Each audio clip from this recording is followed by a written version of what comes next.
Éxitos. Son las 7:42 de la mañana. Mire, durante la cumbre de la Amazonía que se realiza en Belém, en Brasil, el presidente de Colombia, Gustavo Petro, instó a crear un, cito, Tribunal Internacional Amazónico Ambiental para juzgar crímenes contra el Amazonas. Hasta allí la cita. Líderes de 8 países discuten esos esfuerzos para tratar de evitar eh, el, el- este, la llegada a ese punto de no retorno del que se ha venido hablando. Ojo que hemos venido haciendo seguimiento a través del programa y de nuestros titulares. Hoy, por ejemplo, el Papa Francisco destacaba los avances que se han realizado en esa cumbre de la Amazonía y pidió todos los esfuerzos necesarios para proteger el mayor bosque tropical del planeta. Dirijo un saludo especial a los presidentes de la región amazónica, que están reunidos en la ciudad de Belén. Aseguro mis oraciones por el éxito de ese encuentro, deseando que se renueve el compromiso de todos por el cuidado de la creación y el progreso sostenible en la Amazonía.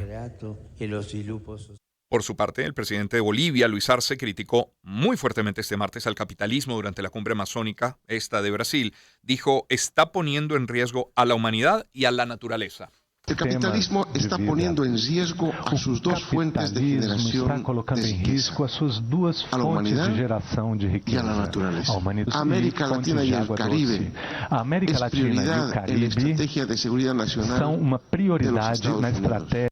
Recibimos a esta hora 7:43 en el estudio a Viviana Sucre, biólogo con maestría en gerencia pública, es directora ejecutiva de Provita, parte de la Junta Directiva de la Red Amazónica de Información Socioambiental, georreferenciada y parte del Consejo de la Unión Internacional para la Conservación de la Naturaleza. Viviana, bienvenida, ¿cómo estás? Muchísimas gracias, Román. Gracias por atender este importantísimo tema. ¿Qué importancia tiene, uno, la Amazonía, sin duda, aunque suene naif o ingenuo el planteamiento, pero luego la cumbre que se está realizando?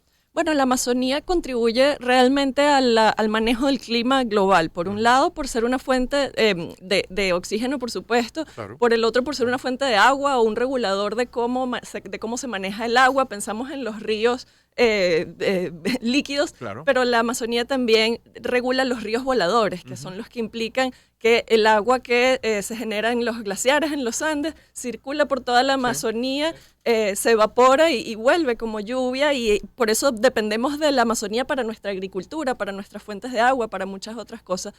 Además, por supuesto, la Amazonía es un sumidero de carbono, es decir, acumula uno de los más importantes gases de efecto invernadero, y por eso, bueno, si talamos la Amazonía vamos a estar emitiendo al planeta, a la atmósfera, un montón de gases de efecto invernadero que van a agravar los fenómenos que ya estamos viendo de cambio climático. ¿Encuentran honestidad en los líderes participantes de esta cumbre? Creo que hay honestidad, pero creo que también falta ambición y compromiso, pues, ¿no? A mí, bueno, me esperábamos la declaración final de los presidentes para ayer y realmente salió el lunes, lo cual, bueno, da un poco más de tiempo de digerir y me imagino que le da más tiempo a ellos de organizar. Y bueno, creo que como punto base es importante darnos cuenta que la organización del Tratado de Cooperación Amazónica, bajo el cual pues se está celebrando esta cumbre de presidentes, tiene 45 años y esta es la 4ª reunión apenas de presidentes amazónicos, ¿no? Entonces eso da reflejo de que es común que no se estaba priorizando la Amazonía. Entonces el reactivar esta organización es algo positivo en sí mismo. Claro. Y por eso la declaración de los presidentes incluye un montón de cosas que son relativas a la estructura de esa organización y a cómo se articula con distintos actores.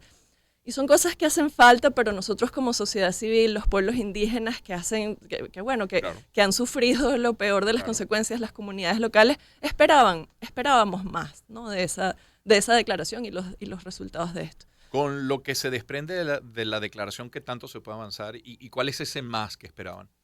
Bueno, se puede avanzar en mayor participación. Ese era un gran clamor de los pueblos indígenas, de las comunidades locales, de la sociedad civil en general. Se están creando como nuevas estructuras que permiten un poco más de entrada y que el tema de la Amazonía es un tema de todos los que viven allí principalmente, pero de la humanidad en general. Claro. Y esa cabida pues es importantísima. No, hay una frase que los pueblos indígenas han tomado mucho, que es que no se puede seguir tomando decisiones de la Amazonía sin que los pueblos indígenas participen de esas decisiones. Entonces, digamos, por allí hay algunas oportunidades de entrada. La declaración habla de cosas muy relevantes como frenar los delitos ambientales y establecer igualmente una estructura policial coordinada, un poco siguiendo la petición de Petro que señalabas al inicio. La declaración habla de intenciones hacia una deforestación cero, y queríamos más que intenciones, queríamos una meta concreta de para tal año no más deforestación. Lo que indicabas al inicio del punto de no retorno. A veces no está claro el concepto, ¿no? Y quería referirme a eso un poquito. El punto de no retorno se refiere a que puede que, o sea, es como un equilibrio, ¿no? Tú puedes quitar partes de la pieza del equilibrio, pero llega un punto en el que quitas tantas que se cae, claro. pues, ¿no? Es como el juego de Jenga o esas piezas de madera, ¿no? Exacto. Y la cuestión es que, o sea, se ha investigado que este ciclo hídrico que la Amazonía regula, por ejemplo, si la Amazonía alcanza ya un 25% de deforestación o alrededor de eso, pues se desencadena como un proceso que afecta ese ciclo hídrico y que genera la sabanización de lugares aunque no estén deforestados. Entiendo. Ese es el punto de no retorno. Entonces, ¿qué tan cerca estamos? Estamos ahí, realmente estamos ahí. Ya el trabajo que hemos hecho en esta red, la RISE, el nombre muy largo que mencionaste al principio, pero se resume como RISE, la red amazónica de información socioambiental georreferenciada. Correcto. Como parte de esa red, pues en conjunto nosotros aportamos junto a otra organización venezolana los análisis para Venezuela, pero hay organizaciones de todos los países amazónicos y ese trabajo ha mostrado que ya la deforestación y la degradación es que no talas grandes extensiones, pero remueves algunas especies, por ejemplo, de uso maderable o algunos lugares en una escala un poco más pequeña. La deforestación sumada a la degradación ya ha alcanzado un 26% de la Amazonía. Entonces sí, ya estamos ahí. Eso es una superficie equivalente al tamaño de Francia. Toda Francia la hemos talado o degradado en la Amazonía. Wow. Pero aún estamos a tiempo, porque la buena noticia es que todavía hay entonces también un 70 y tanto por ciento, 74% de áreas que están bien conservadas o con bajos niveles de degradación. Y la otra buena noticia es que Venezuela es de los países donde está mejor conservada. Surinam es el que siempre lidera en mejor estado de conservación de sus bosques. Guyana y Guyana Francesa también tienen mejor condición, pero nuestra Amazonía es la siguiente. Tenemos un buen estado de conservación de nuestra Amazonía y eso representa una gran oportunidad de conservación. ¿Cuál es la principal amenaza de la Amazonía hoy? Lo que más ha generado deforestación es la agricultura. La agricultura, las actividades agropecuarias. Por supuesto hay muchas más cosas. Está la extracción de petróleo, que en países como Ecuador se otorgan concesiones petroleras dentro de territorios indígenas, dentro de áreas protegidas formalmente, y esas son cosas que no deberían pasar. La minería, por supuesto, tanto legal como ilegal, pues tiene una presión muy grande porque genera pues un impacto de deforestación y de degradación, pero también genera, contaminación por mercurio, violaciones de derechos humanos. Y allá vienen intereses de los propios países que participan, pero intereses de las empresas, mafias incluso. Sí.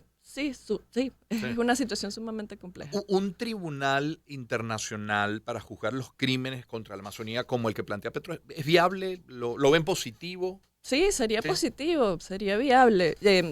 Ahí en esas cosas yo también soy partidaria de aprovechar las estructuras que ya existen y no necesariamente de crear estructuras nuevas. Entonces, no sé, realmente no manejo estos temas legales o jurídicos tan en detalle, pero no sé, existen figuras similares, entonces no sé si sería realista crear, debe ser realista crear algo nuevo, pero no sé si podríamos ser más efectivos si aprovechamos cosas que ya existen. Vivian, ¿algo más que agregar sobre esta cumbre y sobre todo, a mí me deja impactado eso, 25% del territorio ya devastado, deforestado, ¿no? Sí. Perdido. Bueno, por eso la reacción ante eso es necesitamos proteger el 80% de la Amazonía. Hay metas globales de biodiversidad que hablan de proteger el 30% del planeta para el año 2030. En la Amazonía eso no alcanza, eso no es suficiente, por esto que se ha visto del punto de no retorno y del impacto que la deforestación en un lugar tiene en toda la Amazonía y por ende en ese equilibrio climático del planeta. Entonces,